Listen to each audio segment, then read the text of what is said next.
የበድር እናትና አባት በድንገት በመኪና አደጋ ከሞቱ በኋላ የበድር አጎትና አክስት በድርን ያሳድጋለሁ በማለት ተፋተዋል።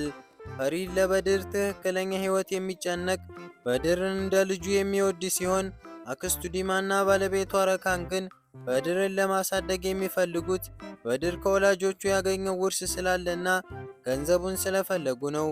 በድር በአሁን ላይ የድርጅቱ 48% ባለድርሻ ነው። የፈሪድ ተቀናቃኝ ረካን ከሚስቱ ዲማ ጋር በመተባበር የትንሹ በድርን ሞግዚትነት ለመጠየቅ እንቅስቃሴ እያደረገ ነው።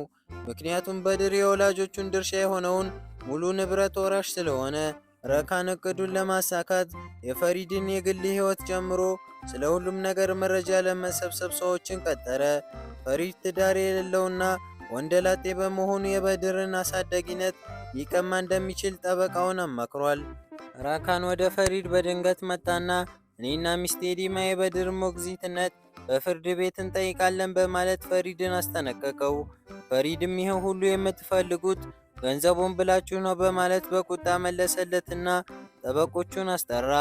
ናዝሊ በድርን ወደ ፊዚዮቴራፒ ሕክምና ከወሰደችው በኋላ ከሕክምና ሲመለሱ በድር ወደ አዚዝ ቤት እንድትወስደው ይጠይቃትና ወደ አዚዝ ቤት ሄደች። አዚዝ ናዝሊንና በድርን እያስተናገዳቸው የፈሪድ እህት ዲማ በድንገት ወደ አዚዝ ቤት መጣች። ፈሪድ ለበድር ለመደወል ሲሞክር ስልኩን ናዝሊ አነሳች። ፈሪድም እሱ አዚዝ ቤት ምን ይሰራል ብሎ በቁጣ ጠየቀ። ናዝሊን በድር አዚዝን ለመጠየቅ ስለፈለገ መጥቷል ስትል መለሰች። ፈሪድ ወዲያውኑ ወደ ቤት ተመለሱ በማለት በንዴት ጮኸ። ምክንያቱም ዲማ በድርን በተቀራረበች ቁጥር የማሳደግ እድሏ ከፍተኛ ስለሚሆን በድር እንድትቀርብ አይፈልግም። የፈሪድ እናት ልጇን ዘይነብና ዑመርን ስላጣች በሐዘን ህመም ላይ ወድቃለች። ዲማና ባለቤቷ ረካን በድርን በሞግዚትነት ለማሳደግ ክስ ጀመሩ። ለማሸነፍ የሚረዳቸውንም መረጃዎች ማሰባሰብ ጀመሩ። ዲማ ካልጠበቀችው ሰው ክርክሩን ልታሸንፍበት የሚያስችል አንድ ትልቅ መረጃ አገኘች። የናዝሊ እህት የሆነችው ኑርማን ከፈሪድ ቤት እህቷ እያለች በምትመላለስ ወቅት ከጠረጴዛ ላይ የፈሪድን ፋይል ታገኛለች። ገንዘብ ወዳድ የሆነችው ኑርማን ያንን መረጃ ለዲማ አሳልፋ በመስጠት ትሸጣለች። በማግስቱ ጧት በፍርድ ቤት ቀጠሮ ላይ ረካንና ዲማ ያልተጠበቀ ክስ አቀረቡ። ከኑርማን ያገኙትን መረጃ ለፍርድ ቤቱ አቀረቡ። በተጨማሪም የፈሪድ እናት የታመመች መሆኗንና ፈሪድ ያላገባ መሆኑን በመጥቀስ በድር የቤተሰብ ፍቅር ይፈልጋል፣ እኛም ልንሰጠው እንችላለን በማለት ክስ መሰረቱ። ፍርድ ቤቱን ይህንን መረጃ ከተመለከተ በኋላ አስደንጋጭ ውሳኔ አስተላለፈ። ዳኛውን በጉዳዩ ላይ የቀረቡት ማስረጃዎች በጥንቃቄ እንዲመረመሩ የፍርድ ሂደቱ ለሌላ ቀን ተላልፏል። ሆኖም በድር በዚሁ ጊዜያዊ ሞግዚትነት ለዲማ ይሰጣል የሚል ትዕዛዝ ሰጠ። ዳኛው የመጨረሻው የፍርድ ውሳኔ እስከሚሰጥ በድር ከዲማ ጋር እንዲቆይ ያዛል። በዚህም ውሳኔ ፈሪድና አዚዝ ተደናገጡ። ፈሪድ የተሸነፈበት ማስረጃ በሚስጥር የተደበቀ ሲሆን እንዴት ዲማ እጅ ገባ የሚለው ጥያቄ ሆኖበታል። ዲማና ባሏ ለገንዘብ ሲሉ በድር እንደሚፈልጉትና ለበድር ያንን ያክል ፍቅር እንደሌላቸው ያውቃል። በድር የማያውቁት አክስቱ ጋር መኖር ቤተሰቦቹን ከማጣትም በላይ ሌላ ሐዘን ፈጥሮበታል። የፍርድ ቤቱ ውሳኔ ከተሰማ በኋላ ፈሪድ በድርን ከኔ በቀላሉ ሊወስዱት አይችሉም ሲል በቁጣ ጮኸ። ፈሪድ ከጠበቃው ጋር ከተማከረ በኋላ በሐዘን ተሰብሮ በድርን ይዞ ለመውጣት ተዘጋጀ። በድርን በእንባ ተውጦ አጎቴ ከኔ ጋር አትቆይም ማለት ነው? ከዚች ሴት ጋር ነው የምኖረው ሲል ፈሪድን ጠየቀው። ፈሪድም አትፍራ፣ እኔ ሁሌም ከጎንህ ነኝ በማለት አረጋጋው። ዲማና ረካን በቤቱ ሲደርሱ ዲማ ለበድር አትዘን፣ ሁሌም እዚህ ከኛ ጋር ትቆያለህ አለችው። ፈሪድም በቁጣ የእናንተ ብቸኛ ፍላጎት ገንዘብ እንጂ በድርን አይደለም በማለት ተቆጣ። ረካን ደግሞ የአዚዝን ገለልተኝነት በመቃወም ወይ ከኛ ወገን ወይም ከፈሪድ ወገን ምረጥ ሲል ዛተበት። ፈሪድ በድርን ይዞ ወደ ዲማ ቤት ከመሄዱ በፊት ናዝሊ በድርን ወደ ዱር አራዊት መጠለያ ወሰደችው። ናዝሊ የበድርን ትኩረት ከችግሩ ለማዘናጋት እንዲችል የታመመችውን ሰርማ የምትባል ድመት አሳየችው። በድርም ተደስቶ ሰርማን ለመመገብ ሞከረ። ፈሪድ ሲደውል ናዝሊ ቦታቸውን ነግረው ፈሪድን በብስጭት ወዲያውኑ ወደ ቤት ኑ ዲማ ትጠብቃለች አላት። በድርን ወደ ዲማ ቤት ይዘው ሲሄዱ በድር አጎቴ ማታ ማታ እዚህ አትመጣም ማለት ነው? ከኔ ጋር አትቆይም በማለት በሐዘን ተሰበረ። ፈሪድም በእንባ ዓይን አንተ አሁን ከዲማ ጋር ትቆያለህ፣ ግን ብዙም አትቆይ፣ ወደ እኔ ትመለሳለህ በማለት ተሰናበተው። ዲማ የበድርን ክፍል ስታሳየው በቅርቡ ብዙ መጫወቻዎችን አመጣለሁ፣ እዚህ መዋኛ ስፍራም አለ ስትል ለማባበል ሞከረች። ፈሪድ በድርን ዲማ ቤት ትቶ በሐዘን ተሰናበተ። ፈሪድ ወደ ቢሮው ሲመለስ ናዝሊን ከዛሬ ጀምሮ እንደ በፊቱ ልትሰሪልኝ ትችያለሽ፣ በድር ብዙም አይቆይ ሲል ጠየቃት። ናዝሊን እሺ በማለት ተስማማች። ዲማ በድርን ካስገባች በኋላ ከዛሬ ጀምሮ የኔ ረዳት የሆኑት መይስና ረፊፋ ሁሉን ነገር ያዘጋጁልሃል አለችው። በድርም የናዝሊን የመሰለ ምግብ አትሰሪ በማለት ተናገረ።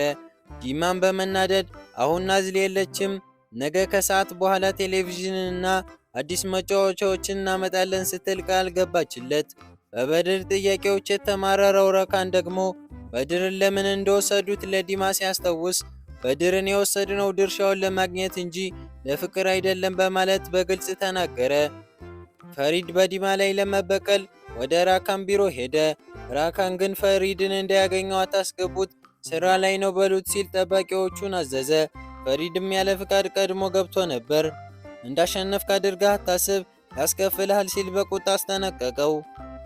ዲማ ናዝሊን ወደ ቤቷ ጠርታት ለበድር አዲስ ህይወት መጀመር እፈልጋለሁ፣ አንቺ ለበድር የምትወደጅ ከሆነ እዚህ መተሽ ስራ ጀምሪ ብላ ቀረበችላት። ናዝሊን እኔ የህፃናት ሞግዚት አይደለሁም፣ ግን በድርን ስለምወደው ልመጣ እችላለሁ ላስብበት ስትል መለሰችላት።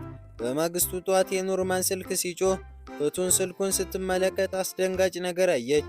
በስልኩ ውስጥ ዲማ የፍርድ ቤት የውክልና ሰነድ፣ ፎቶግራፍና የገንዘብ ዝውውር መኖሩን ተረዳች። ፍቱን በድንጋጤ ኑርማንን አንቺ ለዲማ ሰነዱን ሸጥሽላት፣ ለገንዘብ ብለሽ በድርን አሳልፈሽ ሰጠሽ ስትል መጮህ ያዘች። በዚህ ጭንቀት ውስጥ ወደ ዲማ ደውላ ስራውን አልፈልግም ስትል ለዲማ ነገረቻት። የናዝሊ ልብ በከባድ ጭንቀት ተወጥሯል። እህቷ ኖርማን ያደረገችው ክህደት እንደ እሳት ይፈጃታል። እንዴት ፊቱን አይቼ ነግሯለሁ ስትል ከፍቱን ጋር ትመክራለች። ፈሪድ በእነሱ ላይ ያለው እምነት ምን ያህል ጥልቅ እንደነበር ስታስብ የኖርማል ድርጊት የቤተሰብ ክህደት ብቻ ሳይሆን የነፍስ ስብርባሪ ሆኖባታል። ናዝሊ ለፍቱን ፈሪድ እውነቱን ራሱ ከሚያውቅ ይልቅ እኔው ሂጄ ብነግረው ይሻላል በማለት በቆራጥነት ወሰነች። በሌላ በኩል ዲማና ረካን በድል ስሜት ተሞልተዋል። በድርን እንደ መጫወቻ በመጠቀም በኩባንያው ውስጥ ያላቸውን ድርሻ ለማሳደግ የሚጠቀሙበትን አዲስ የህግ መብት አግኝተዋል።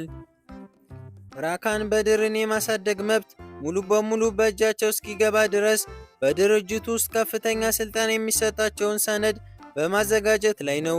አዚዝ ግን በመካከላቸው ሆኖ በዲማ ግትርነትና በበድር ስቃይ ግራ ተጋብቷል። ፈሪድ በበኩሉ ቢሮው ውስጥ ሆኖ የሰነዱን መሾለክ በሚመለከት ከጠበቆቹ ጋር ጥብቅ ምርመራ እያደረገ ነው። ይህንን ያደረገው ሰው እንዲቆጭ አደርገዋለሁ ሲል ዛተ። ናዝሊ እውነቱን ለመናገር ወደ ፈሪድ ቢሮ ብትመጣም አጋጣሚው አልተመቻቸላትም።